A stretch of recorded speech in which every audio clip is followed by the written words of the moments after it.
सोमनाथ मंदिर भारत की उस आत्मा का प्रतीक है जिसे तोड़ा गया लेकिन झुकाया नहीं जा सका। हजारों साल पुराना ये तीर्थ आस्था के साथ साथ भारत की प्रतिरोध क्षमता की कहानी कहता है। पीढ़ी दर पीढ़ी सोमनाथ ने आक्रमण झेले, लेकिन हर बार एक नए संकल्प के साथ खड़ा हुआ। सोमनाथ स्वाभिमान पर्व के मंच से प्रधानमंत्री नरेंद्र मोदी ने कहा, आजादी के बाद कुछ सरकारों और विचारधाराओं ने जानबूझकर सोमनाथ के इतिहास को मिटाने की कोशिश की। पीएम मोदी के मुताबिक लोगों को यह सिखाया गया कि सोमनाथ को सिर्फ खजाने की लूट के लिए तोड़ा गया, जबकि सच्चाई ये है कि यह हमला भारत की आस्था और सभ्यता पर था। प्रधानमंत्री नरेंद्र मोदी ने कांग्रेस पर निशाना साधते हुए कहा, गुलाम सोच की वजह से सोमनाथ मंदिर और उसकी विरासत को नजरअंदाज किया गया। उन्होंने कहा कि मानसिकता से ग्रस्त लोगों ने भारत के गौरवशाली अतीत को या तो छुपाया है या जानबूझकर तोड़ मरोड़ कर पेश किया है। पीएम मोदी ने कहा कि सोमनाथ की रक्षा के लिए अनेकों वीरों ने अपने प्राणों की आहुति दी, लेकिन दुर्भाग्य यह रहा कि इन बलिदानों को कभी वो सम्मान नहीं मिला जिसके वे हकदार थे। इतिहास की किताबों में ना तो उन नायकों के नाम था, न उनके संघर्ष की पूरी कहानी। प्रधानमंत्री ने कहा कि कुछ इतिहासकारों और राजनेताओं ने धार्मिक आक्रमणों को सिर्फ साधारण लूट बताकर पेश किया। मजहबी उन्माद, हिंसा, आतंक, इन सच्चाइयों को शब्दों के जाल में छुपा दिया गया। पीढ़ियों को अधूरा इतिहास पढ़ाया गया। पीएम मोदी ने कहा कि सोमनाथ सिर्फ एक मंदिर नहीं, यह भारत की सामर्थ्य परंपरा है और आत्मसम्मान का प्रतीक है। और भारत में सोमनाथ जैसे हजारों पुण्य स्थल हैं जो सदियों से भारत की आत्मा को जीवित रखते आए हैं। प्रधानमंत्री ने कहा कि आजादी के बाद कुछ लोगों ने इन पवित्र स्थलों से जानबूझकर दूरी बना ली। गुलामी की मानसिकता वाले लोगों ने भारत की सांस्कृतिक चेतना को कमजोर करने की कोशिश की और अपनी सोच के साथ देश को आगे बढ़ाने का प्रयास किया गया। पीएम मोदी ने कहा कि आज का भारत अपने अतीत को डर के साथ नहीं, गौरव के साथ देख रहा है। इतिहास को छुपाने का नहीं, उसे समझने और स्वीकार करने का वक्त है। बलिदान, संघर्ष और सत्य तीनों को उसी रूप में सामने लाने की जरूरत है। पीएम मोदी के इस बयान को केवल धार्मिक नहीं बल्कि वैचारिक और राजनीतिक संदेश के रूप में देखा जा रहा है। एक तरफ इतिहास को नए सिरे से परिभाषित करने की कोशिश, तो दूसरी तरफ कांग्रेस और विपक्ष पर सीधा वैचारिक हमला। सोमनाथ के मंच से प्रधानमंत्री ने सांस्कृतिक राष्ट्रवाद का स्पष्ट संदेश दिया। आज हम सभी श्रीमद विजय रत्न सुंदर सुरीश्वर जी महाराज साहब की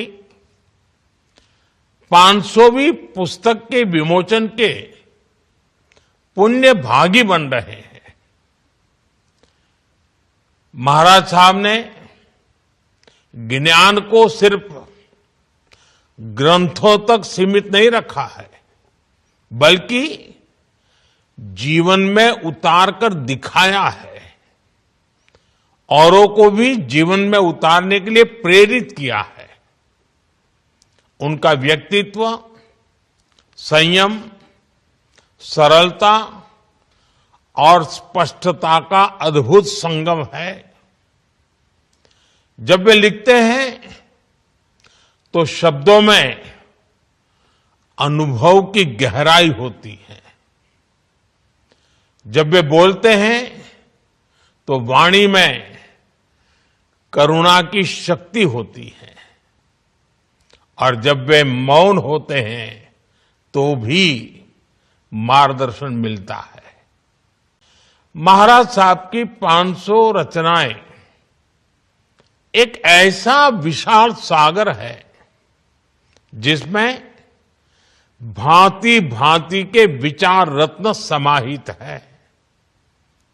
इन पुस्तकों में मानवता की तमाम समस्याओं के सहज और आध्यात्मिक समाधान उपलब्ध है। समय और परिस्थितियों के अनुसार जब जिसे जैसा मार्गदर्शन चाहिए, ये अलग अलग ग्रंथ उसके लिए प्रकाश पुंज का काम करेंगे।